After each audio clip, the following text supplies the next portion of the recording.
আজকে পুরো রান্না করার মধ্যে আমি কি গাছ দেখাচ্ছি দেখুন। ছাদে আসলাম, এখানে আমার ছাদে মৌসুম্বি লেবু গাছ অনেকগুলো ধরেছে, আরও অনেক ধরেছিল, সেগুলো ঝরে গেছে। তো আর কিছুদিনের মধ্যেই খাওয়া যাবে। তারপরে দিয়েছি বেগুনের চারা, বেগুনের চারাগুলোও বেশ অনেকটা বড় হয়ে গেছে, আর কিছুদিন পরে আমি নিচে লাগিয়ে দেব। আর এই যে দেখা যাচ্ছে এটা হচ্ছে উচ্ছে গাছ।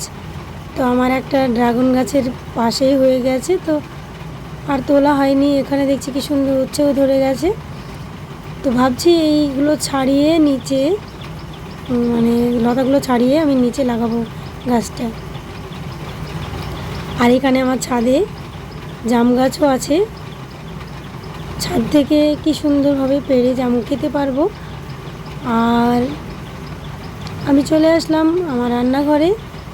তো এখানে আমি এই পোও বা ফুলুরি কীভাবে রান্না করব সেটা অবশ্যই দেখতে থাকবেন। এখানে আমি কড়াইতে তেল দিয়েছি, তেলটা গরম হয়ে উঠবে তার আগে আমি দেখিয়ে দিচ্ছি এটা পোও বা ফুলুরি যে নামে পরিচিত।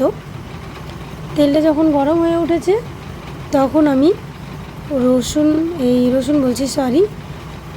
ওই যে গোটা জিরে ফোড়ন দিলাম, আর সঙ্গে পেঁয়াজ রসুন এগুলো একসঙ্গে দিয়ে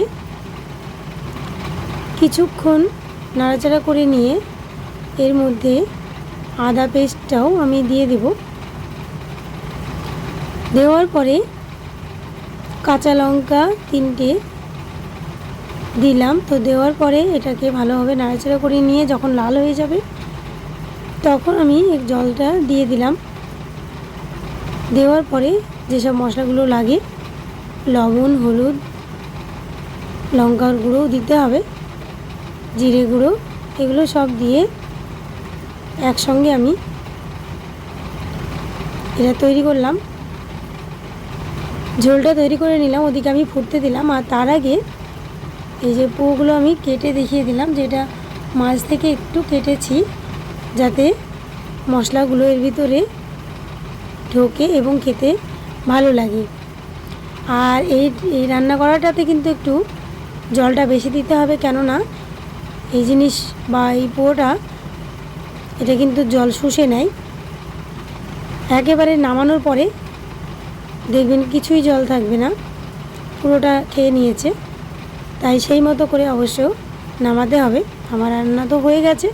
যদি আপনাদের ভালো লেগে থাকে তাহলে অবশ্যই আপনারাও চটপট এই রেসিপিটা বানিয়ে ফেলতে পারেন। আর ভালো থাকবেন সবাই। ধন্যবাদ আপনাদের সকলকে।